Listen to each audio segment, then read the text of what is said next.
Hey, Andy Harrington here, founder of the Public Speakers University. And I want to first start this video by saying thank you. It's so heartwarming for me to know that there are people like you out there looking to make a difference in the world as a speaker. I also want you to know that no matter what your life conditions are, you can make it as a speaker.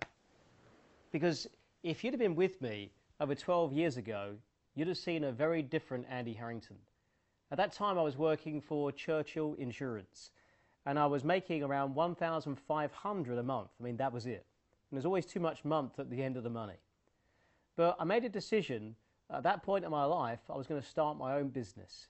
Now, bear in mind, I didn't have any money to start that first business. In fact, I ended up borrowing £10,000 from my local bank, and I told them I was going to buy a car with the money. Now, I didn't. I took that money and I started my first business. And today, that business has gone on to generate and pull in more than £52 million. But I can tell you, there's nothing special about me. I'm a regular, ordinary, everyday kind of person. I've actually sold that business now, and let me tell you why. Because a few short months after I'd been with one of my previous partners, she disclosed to me that she'd been abused as a youngster growing up. And to cut a long story shorter, she decided to go to the police some 13 years after the event. And it ended up with a court case at the Old Bailey. Now, the Old Bailey, I want you to imagine, it's as daunting a place in reality as maybe it is in your mind. Meaning it's those old wooden panels, people wearing those wigs, and I can tell you it's a very daunting prospect. And so for her to have to stand up and give evidence like she did, it was a very daunting experience indeed. But she did. And I can tell you that he was convicted.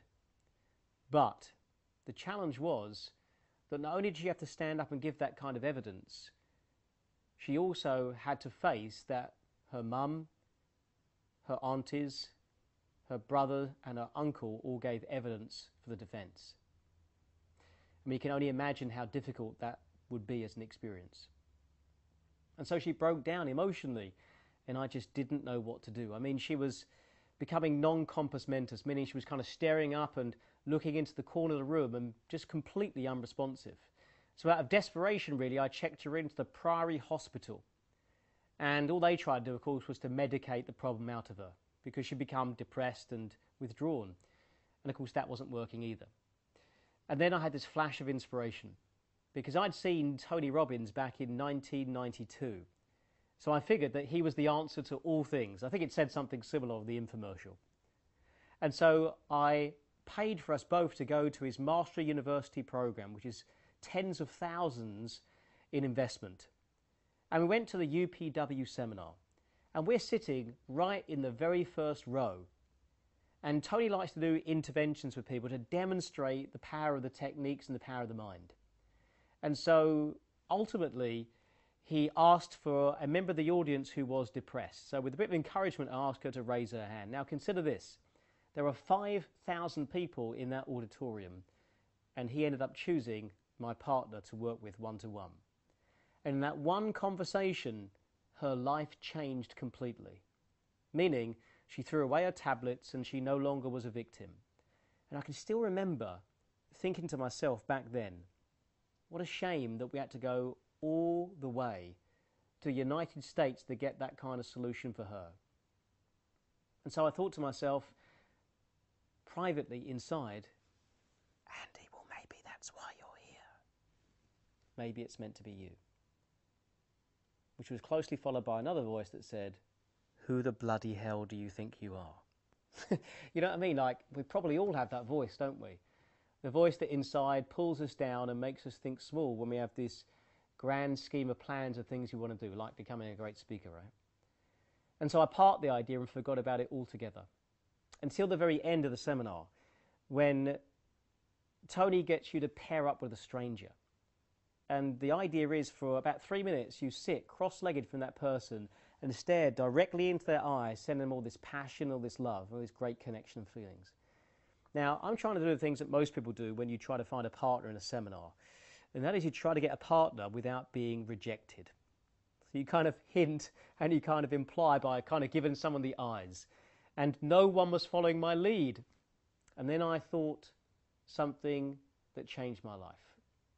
I considered that maybe Anthony Robbins ought to be my partner. And so I walked to the front of the stage. Now he has security all around the stage, and I found a chink in the security, and I motioned to Mr. Robbins that maybe he ought to be my partner. Now he knew, of course, that I was the partner of the person that he'd helped on the very first day, because I'd been part of that intervention as well. But to my great surprise, he agreed. And so I got to have 3 minutes of intimacy with Anthony Robbins that changed my life. And in that moment, I made a decision that no matter what, I was going to become a speaker, that I was going to commit to helping other people to transform their lives. And I had no way of doing it. I'd never been a speaker before. I didn't have any content. I wasn't an expert in anything. I just had this overriding dream, this passion, if you will, to become a speaker and share my message. I know that's why you're listening to this at the same time. So I want to tell you that dreams do come true. Because quite recently, I got to share the stage with Anthony Robbins. Meaning the very first person that inspired me to become a speaker, in front of those 5,000 people, I managed to walk out on stage at the Excel Centre and share the stage with Anthony Robbins, Sir Richard Branson, in front of 9,000 people. So dreams do come true. If you start with an idea, and that idea grows and becomes bigger and bigger and bigger, until one day you step in and you become part of that dream. So as you can see, anybody can do this. And if you allow, let's say, my rocky road to become your shortcut to success, maybe you can make it as a speaker even faster than I did. So let's go now and look at the Kickstart Content Creator and show you how you can utilize this to build presentations that will leave your audiences spellbound. Join me in a moment in the studio. Hi and welcome to the studio. Today we're going to be talking about the Kickstart Content Creator, because all great speakers have their points put into a system, meaning a system that is easy to teach and, more importantly, memorable for the audience. Today we put the Kickstart Content Creator into an acronym system. I've got the word START down the side of the page, and I'll be revealing each step of the model as we go. What you could do is the same thing, or potentially you could also have a system where each of these is the same letter, the 5 Ps, if you will, the 5 Cs, or whatever you choose to have. The only other way you can do it is to build it into a visual model that you reveal on your PowerPoint slides or your keynote slides as you go through each step. Why are we putting our content into a model? Simply because it positions us as an expert. If all we do is just talk with no framework, no solution framework for our content, we're not marking ourselves out as different to every other speaker. Because when you build a solution framework for your content, you can build your whole talk around it. It can become a book, it can become your CD program, your DVD program, your 3-day weekend seminar, all built around this central idea that you build through this solution framework. So let's get started in the Kickstart Content Creator today. The very first element in the Kickstart Content Creator is vital if you don't want to come across as boring and predictable. You see, audiences will forgive you for most things, but what they won't forget you for is being boring. So essentially, at the beginning of each point that you make, don't jump right into giving the point. Tease them a little bit first. All of us are driven by 2 things. Essentially, the desire to move away from pain and move towards pleasure. So what you must do is know what the benefits of each point are before you make them, and what are the pains, the frustrations, and all the problems that people have if they don't put this point into their behavior or whatever it is that you're teaching. So essentially, what you must do is this. You must sell each point before you make it. Have you ever had a very salty meal? Maybe fish and chips or a Chinese or something like that. I know I have. And maybe about 30 minutes after I've eaten that meal, I suddenly find myself incredibly thirsty. And only then do I realize it's happened because I've eaten this great salty meal. So that's a very good metaphor, if you will, for what we're doing now. I am salting or had salted this point before I made it. Meaning, by the time I reveal it, you are thirsty to hear all about it. The next step in the Kickstart Content Creator is vital if you want your audience to really understand each point. Because without this, the audience won't be able to follow your thread. What you must do is give the facts and the figures and the content that has the audience understand each point. Simply tell them what it is. I mean, that's kind of really simple and obvious, right? 99% of speakers will do this. But can you do it in a way that's engaging? Can you do it in a way that means the audience don't jump ahead? What do I mean? Well, quite simply, most speakers, what they do when they reveal their steps, they often reveal them all at the same time on the slide. That's ridiculous.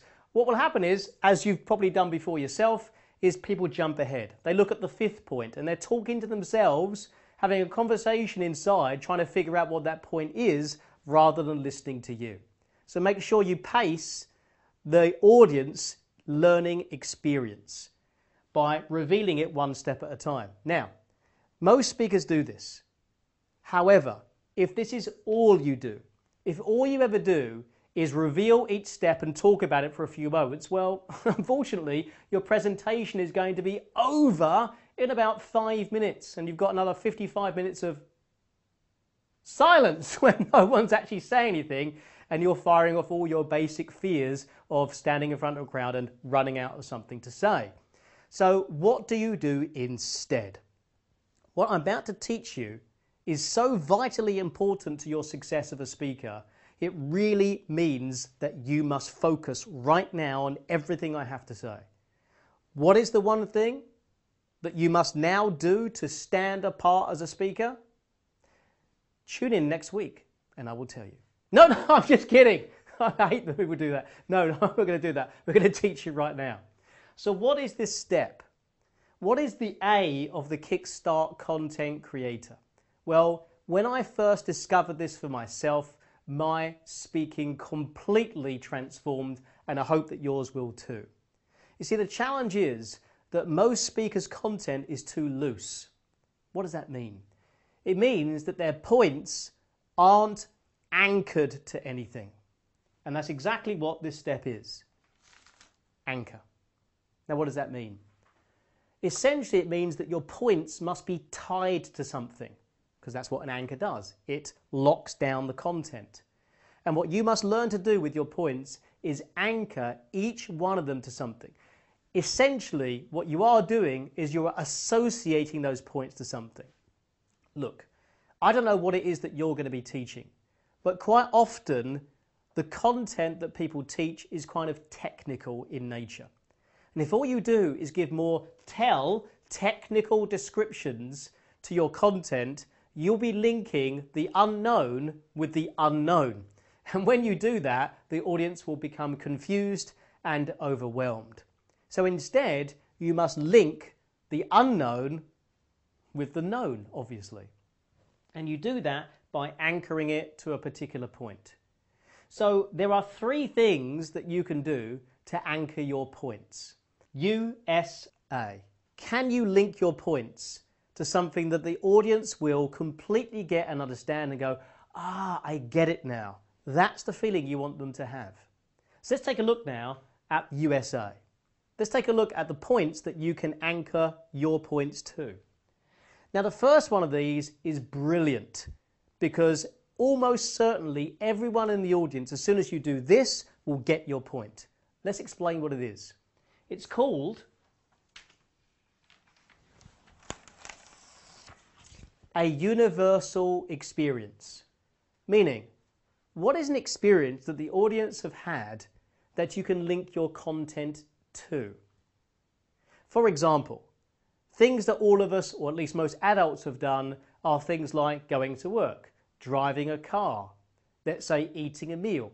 So how can you make references in your content to how your point is like, for example, eating a meal, or like first day at school, or whatever it might be?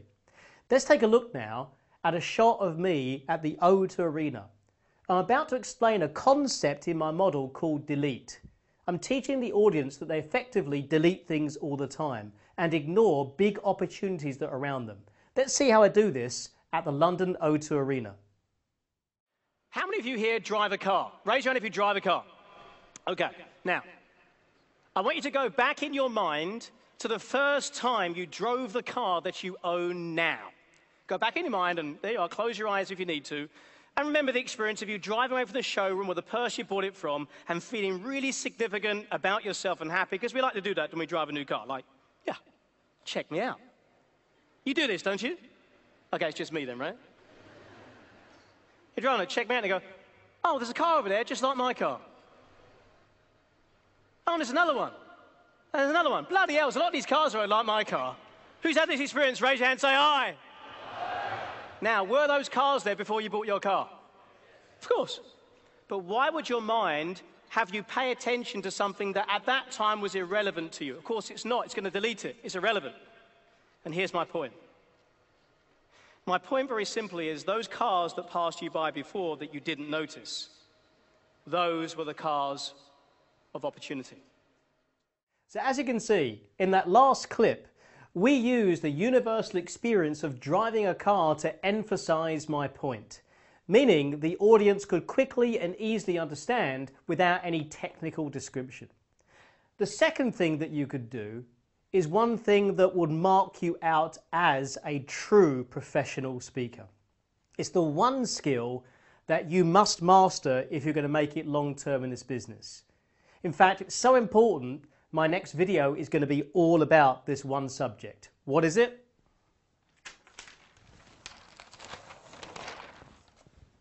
You could tell a story.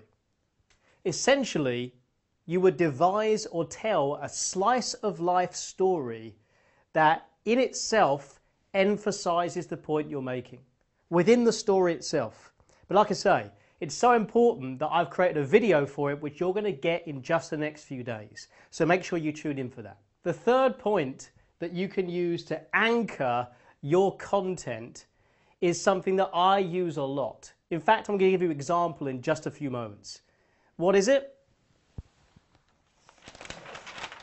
You can use an activity. An activity is beautiful in terms of really helping your audience to get it, because they can visually see the activity taking place or they can take part in that activity themselves. Let's take another look at a clip from the O2 Arena. Because how many people here would agree there must be something stopping you from being as successful, some blocks, some limitations in some way that up to this point keep preventing you from having the life that you deserve? Who'd agree with that? Raise your hand and say aye. Aye. So let's think about that for a moment. Let's think about that. Let's think that this chair over here, this chair represents the block. This represents the limitation. Okay, so here we are. There it is. Now, here are you over here. Now, here's what most people do. They know that limitation's there, so they stay over here. Meaning I live a life that's comfortable, that means I don't have to face that limitation that I know I have got. So we've got a nice little safe, comfortable place. But eventually you get bored and you go, I want more. So you come to a seminar like this. And you have all these big grand scheme and plans. You see these people on stage, you go, yeah, I want to do that, I can do that, and run to the back of the room and buy this stuff. And then go home and put it on the shelf. Don't you? And you go, that was a great seminar. That's not self-development, that's shelf development. Isn't it? You ever thought that your library knows more than you? Anyway, but eventually you set a goal and a target of what you want.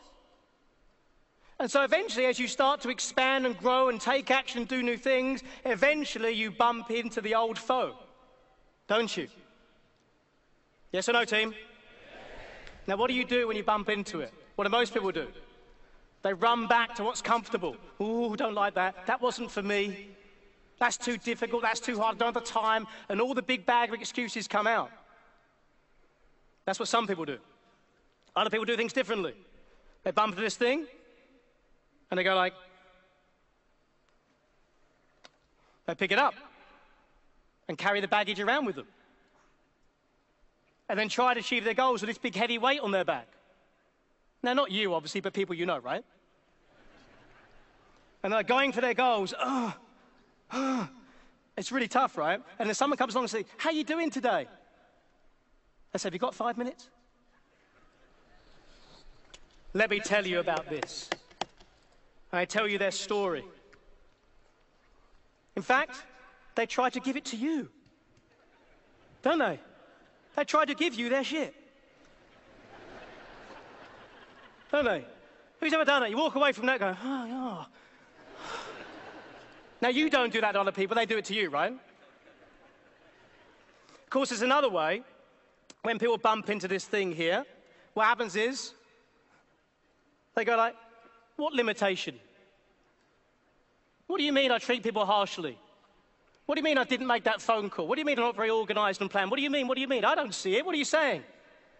And of course, everybody else can see it except them. Right? So which one are you?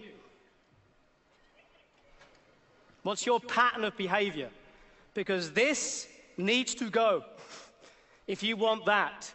If you want what's on the other side of your door, you want that £1 million, you've got to get rid of this thing. Because you cannot succeed with this thing around. This is an old thing that needs to go. Do you agree, yes or no? If this was gone, and you knew that failure couldn't happen, that failure didn't exist, and that all existed, he said, was feedback. There is no failure, only feedback. What would you do? What would you dare to do? I wonder. So as you can see in that last clip, I utilised an activity to demonstrate and anchor my point. The point I'm making, as you know, is very simple. Simply that we all have limitations that stop us from having the lives that we deserve. However, I could just say that, it wouldn't sink in. But by telling you that whole story anchored to an activity inside the story, it's much more memorable. Let's take a look now at the next point of the Kickstart content creator. And I'm going to tell you now, if you leave this bit out, you could have the most beautiful, amazing, universal experience. You could tell the beautiful story. You could have a great activity. But if you don't have this piece in, it's empty, it's irrelevant. Because this next point is relate. You must learn how to relate your point to the audience. Meaning, the story is empty and useless unless it relates to their lives. So at the end of each anchor that you do, whether it's a universal experience, a story, or an activity, you must ask the audience a question. And that question should be one that has them search inside and go, yeah, you're right, that's me. Or yes, that applies to me. Get them to make the connections between your content and their lives. When you do that, you'll change lives when you do that. You'll change beliefs. You'll engage someone so much that they'll more than likely take action on that message, which is all we ever really want as speakers, isn't it? Now, when you've related your point to the audience, you must do the very last thing here. And I'll tell you that I think most speakers don't do this very well. In fact, even though this is the 5th point, it must be, in fact, the first point that you begin with. In fact, before you've even decided what universal experience is going to be to elevate your point, what your story or activity is going to be to anchor your point, you must first know what this is. And then you build everything around it. What is it? It's a takeaway phrase. Meaning, it's the final thing you say after you've made your point, you've anchored it to something, you've related to their lives, then you must have a takeaway phrase. Essentially, this is your whole point, your whole story, everything you've said, crystallized into a statement that's like 10 words or less. And it's a statement that's so brilliant that one day, maybe, it will be seen as a quote in a book with your name underneath it. Just imagine that. A real golden nugget statement that really encapsulates everything you've just said. And more importantly, it kind of hits people right here. But it must be around 10 words or less and nice and snappy. In fact, you can have one or two little takeaway phrases at the end to really stack them one on top of another. Because that's the emotional state you create in that final piece of content as you deliver that takeaway that will last and make your message sticky and means they'll take action on your message. So it's your takeaway that ensures that your audience take action on your message. Let's take a look at another clip from the O2 as I demonstrate this with an anchor, a relation, and the takeaway phrase. Look at them all now in action. I believe this could be a reawakening for you. Because my belief is we come into the world perfect. I mean, just perfect. I mean, brilliant, amazing. Like we're some kind of brilliant, sparkling diamond. Just flawless. You didn't have to do anything to get love. You were just amazing. But does the world, generally speaking, support us in our goals to be this brilliant, sparkling, amazing diamond? Yeah, not often. And so what happens is we learn that very early on in life, don't we? Just we learn very early. Don't be too excited. Don't be too happy. There you are playing and mucking around in the back of the car with your brother or sister. Oh, shut up, you two. Don't be too happy. But by the way, don't be too sad either. Just kind of, can you find this real middle ground in between? Because that we can deal with. And so what you do, you learn to cover yourself over a little bit. And your heart gets covered over just that little bit. And you go to school and people pick on you. You don't get picked for the team. You're left out because you're wrong shape, wrong size. First boyfriend, girlfriend leaves you. Cover yourself over a bit more. And they've been doing it for the last 20, 30, 40, 50 years. We've forgotten who we are. I came by to remind you today that you are that brilliant, sparkling diamond inside. That you're amazing.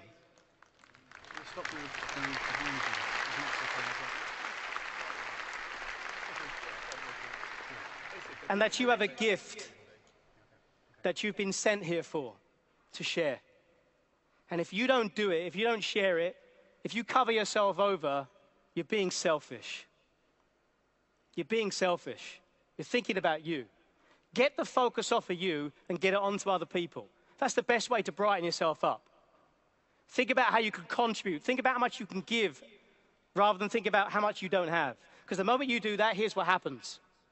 You start finding a way to contribute on a small scale, on a bigger scale, on a massive scale. I tell you now, the money will flow to you like never before. So what was the big message there? What was the takeaway? How did I relate it to the audience? The takeaway was that you're this brilliant, sparkling diamond inside. And that you have gifts that you came here to share. And that frankly, if you don't share them and you keep them to yourself, you're being selfish. And that's actually what being a speaker is all about. It's not really about you. It's not about your fear. It's not about what you've done. It's about how you can help transform and shape the lives of other people through your message. And that's why I do what I do as well. That's why I spent this time coming to this studio and teaching you this stuff, because my hope is that somehow I'll get through to you. I hope that one day that we'll get to meet, and that maybe one day you'll share how these videos have just helped you to transform your speaking career, which means obviously that you've helped transform the lives of other people as well, the other people you've touched. That will make all of this work that I've been doing with you worthwhile, to know that I've reached out to you and that somehow I've influenced your life in some way and that you've passed that on to somebody else. As someone who's clearly enjoyed watching my videos, I'd like to offer you an invitation to attend my Public Speakers University Intensive. In this short intensive program, I'm going to share with you how to become and remain a speaker who has impact, someone who has real influence and someone who can make a lot more income from speaking. Whether you're doing this because you are a business owner and you want to make more money by positioning your business as the go-to authority, whether you're an expert and you want to share your information, or maybe you are someone who needs to raise capital for a business, or maybe you're just someone who has a message inside of you that you want to get out there, this program can really help get you to the next level. I've just announced some new dates for a city right near you, so go ahead and click this link right below.